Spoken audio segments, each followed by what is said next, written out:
Ncwadi kaSamuel wokuqala chapter number 9. Fundela isihloko phambili yami inesihloko. Lapha verse 1 kunesihloko uSawule udibana noSamuel. uSawule udibana nabani na? uSawule udibana noSamuel.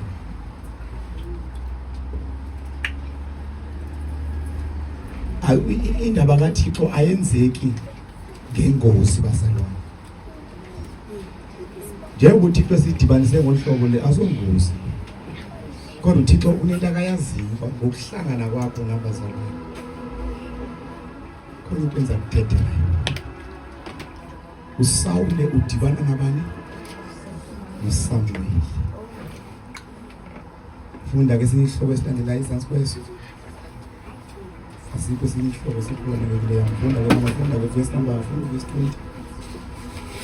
Sihle nayo funda mthembe ngiqala lapha kwandehlelo zamfuna ngaxesha. Verse 20. Musani kuba sazikhathaza ngedonki eziya bezilahlekile izolo elinye. Yeah.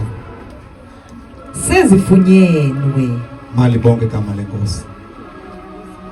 Lithi iBhayibhile walahleka idonki.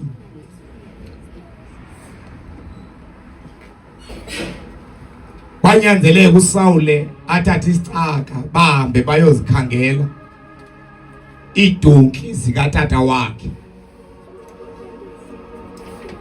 Bakhathazeke endleleni bahamba bezingela befuna idonki zingafumaneki. Kanti indaba ayikho sidonki. Indaba ingabo. Qhubeleka mama.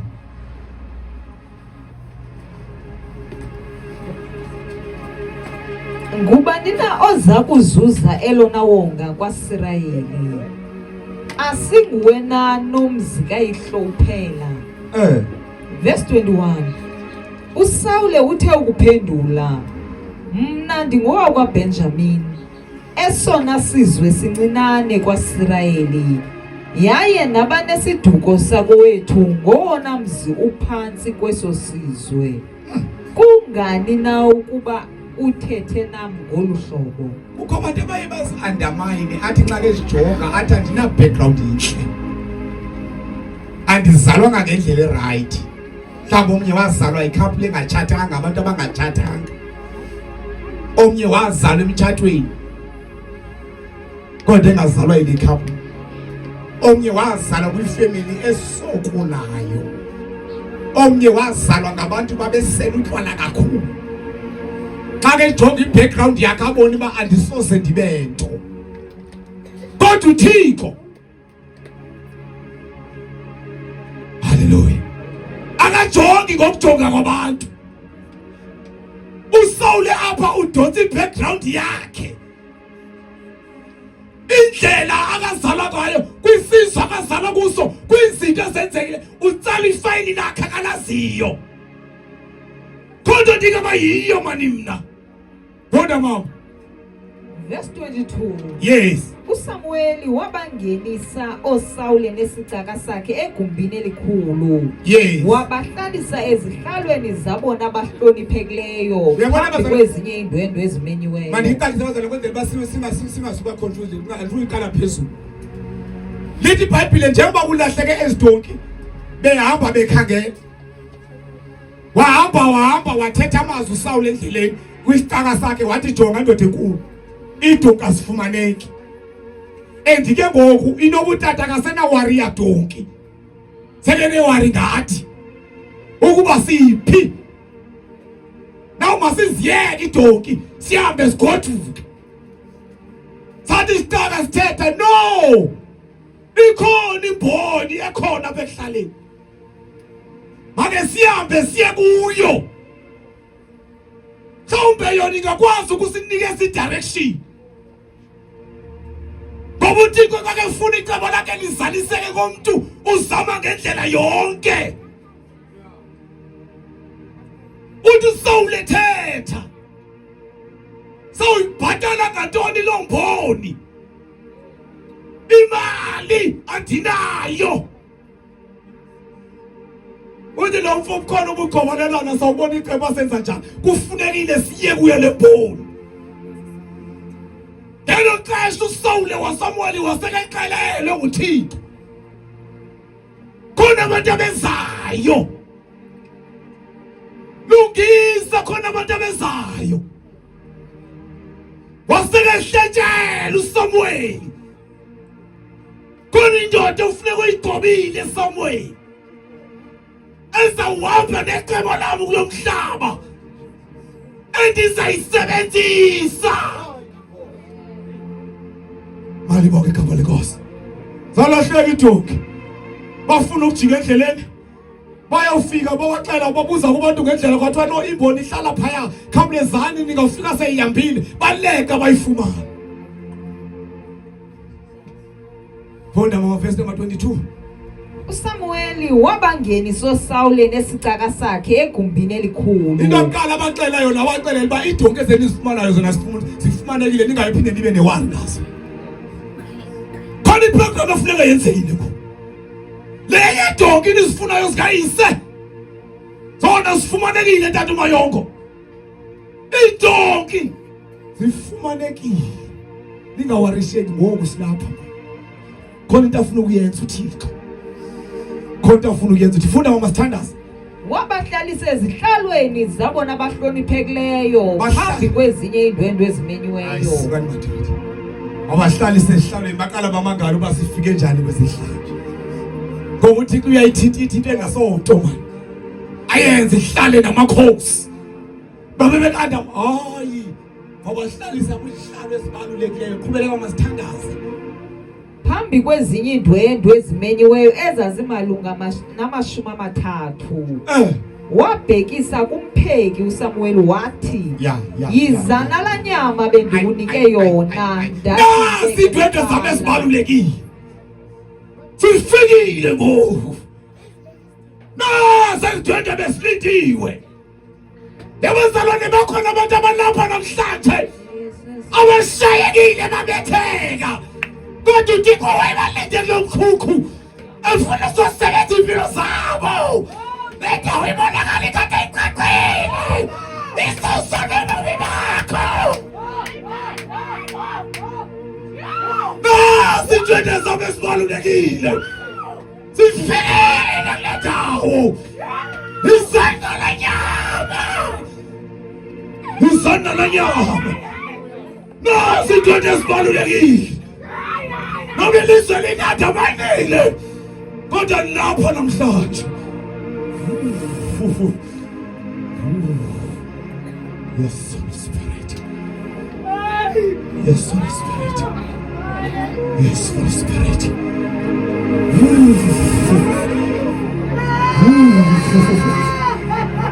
Nobunyama uyophela sibonga ukuvelelwa kuwethi. Nobunyama soyophela Nkosi. Nazi indwendwe zami ezibalulekile. Miyeke sisima sahlala phansi sisimiyeke. Miyeke siswa mhlala phansi sisimasa. Miyeke. Qhubeleka mama Sithandazi.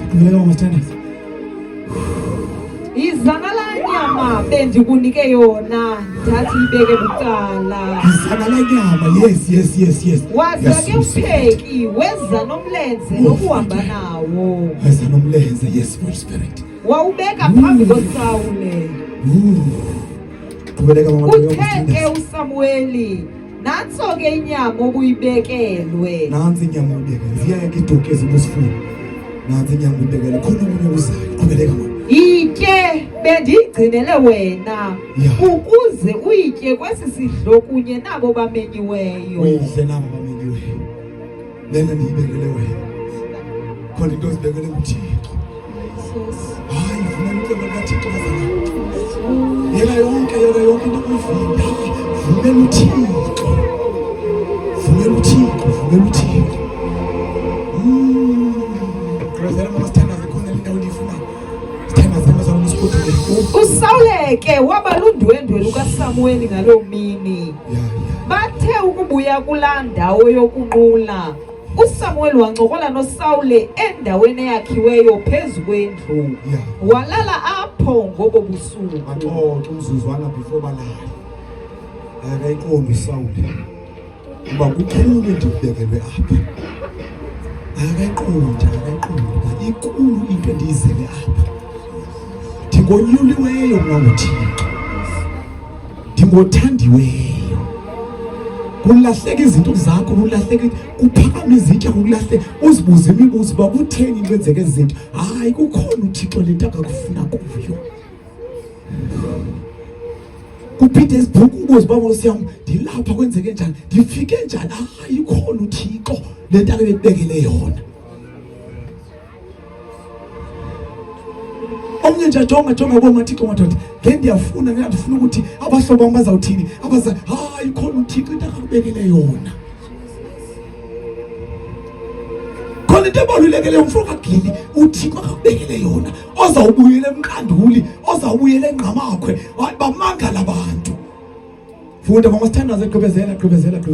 Verse 26 kunesihloko uSamuel uthambisa uSawule. Nantsonke ya Kuthe kuseni uSamuel waya kuvusa uSawule kulaa ndawo wayelele kuyo wathi vuka ngoku ndikukhulule uhambe. Wavuka uSawule baphuma kunye noSamueli. Bathe xa bengasekuphumeni kwedolophu wathi uSamueli kuSawule yithi kwesi sicaka sakho masike sibe sihamba phambili. Uverse bani lo? Verse 27. Verse 27. Bhala amabhayibheli wethu. Cela uqole kuMJX isiXhosa uthi esi. Ngibonga igama leNkosi. Angifundile uverse number 27.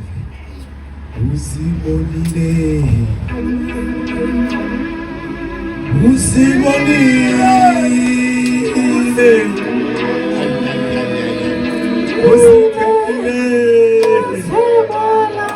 Ependeza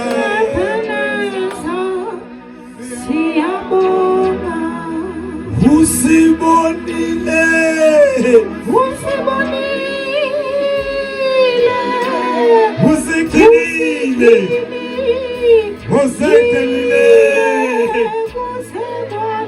Ependeza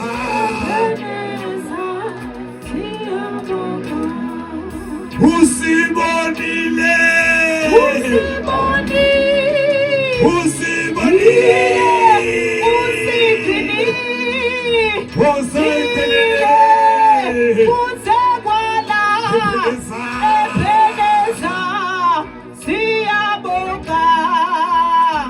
November 2025.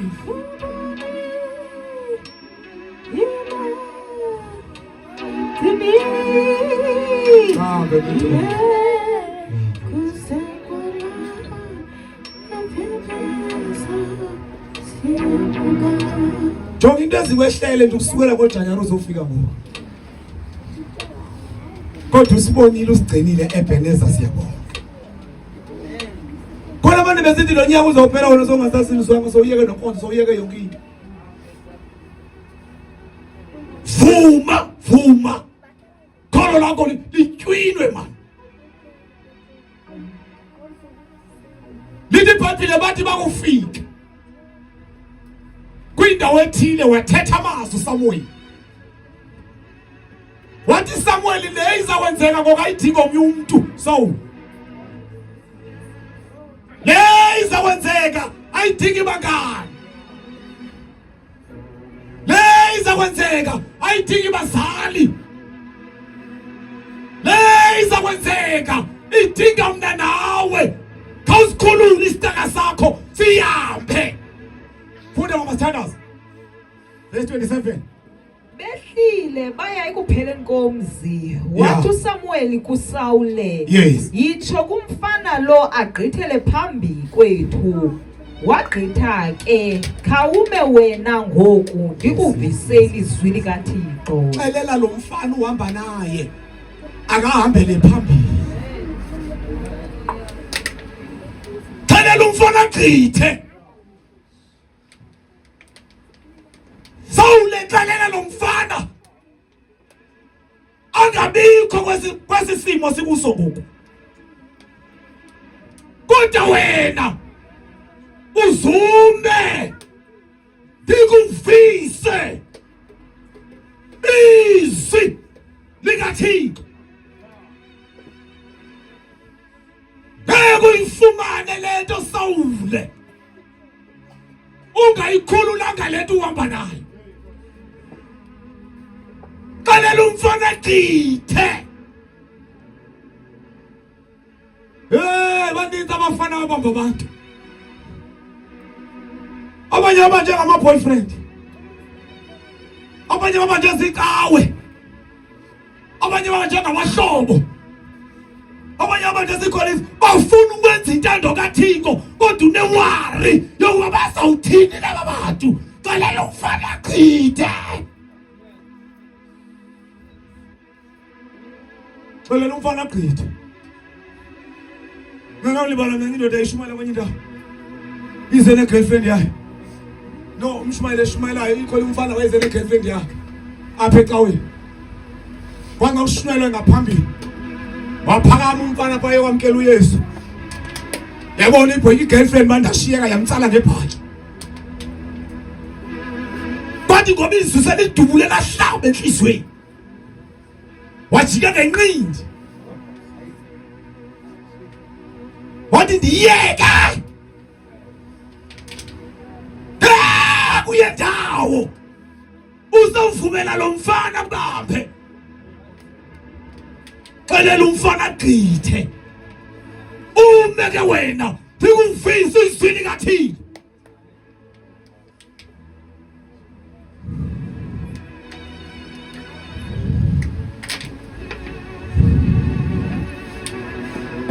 Khona manje ufuna ukufuna. Kodwa ndikulo mfana githe. Wena ikubambezelelayo isalvation yakho ingacaci. Uvuka namhlanje uwile, ngomso uvukile namhlanje uwile, ngomso uvukile. Xelela umfana gqithe.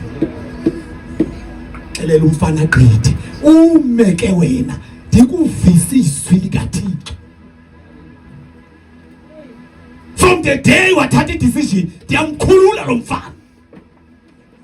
Kukhululeka kwakho. Mali bonke kamalekazi. Ngiyafuna ukukhola kodwa ndizamthini ubone umhlobo wami ecaweni. Kaloku manje ndiyamjikela ngoku. Xelela umfana gqithe. Anuzungakwazi ukukhonza ngendaba yakho umuntu. Bani nobani uzaziphendule. Xelela umfana gqithe. Noma ngalicuba umfana wakho. Xelela ligqithe ngoku. Uthi mali yahambe noma utywala. Xelela umfana gqithe. Umeke wena ndikuvisa izwi likaThixo.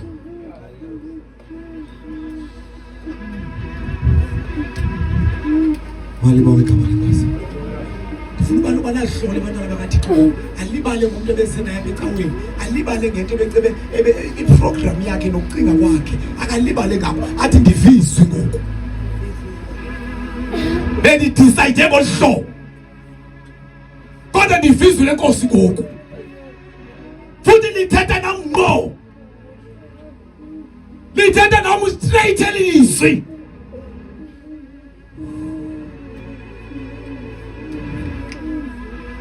Umuntu bazawuthandaza honest. Thixo ndifuna uncedakala. Ufuna ukuyisidima sami. Ufuna ukuyisidima sami. Ufuna ngutata onesidima. Ufuna ngumama onesidima. Abantwana bami mabandibone ndingumama onesidima. Mnani loo ndiyabakhulisa utata bengekho kodwa makuvaleke zombini ezigebhe. Ngenxa yobukhona bakho.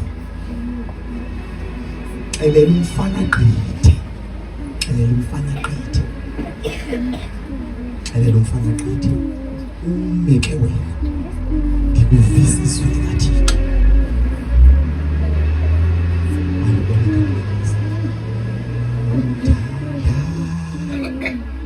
Zuma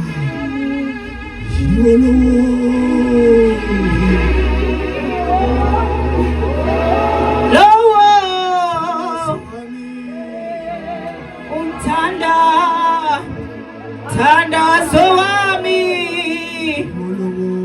yebo iwo lowo umthandazo wami iwo lowo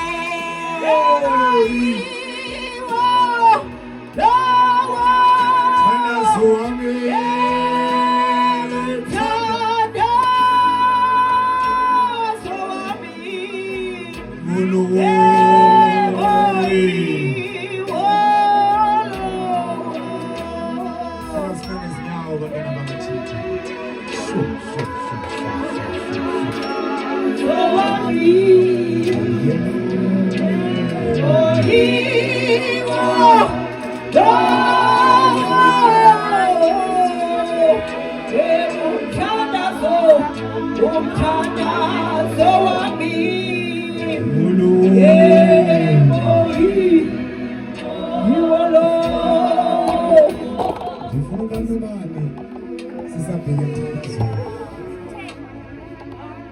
kunento ezipointwa nguThixo kuwe njengoba silapha nje uyayixela uba le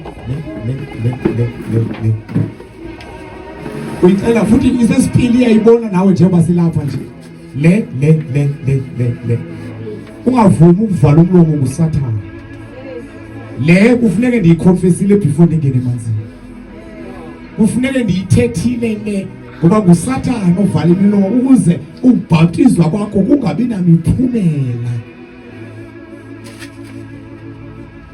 noma sahlabela lo mhlabelelo difuna uhlabele nyani xa kubiza uba uvala amehlo wakho uwavala ujonga uThixo uthi umthandazo wami nguwo lowo Nkosi noba unyaka zowuphela noma zowuphela unyaka kodwa Nkosi icebo lakho malenzeke ngempilo yami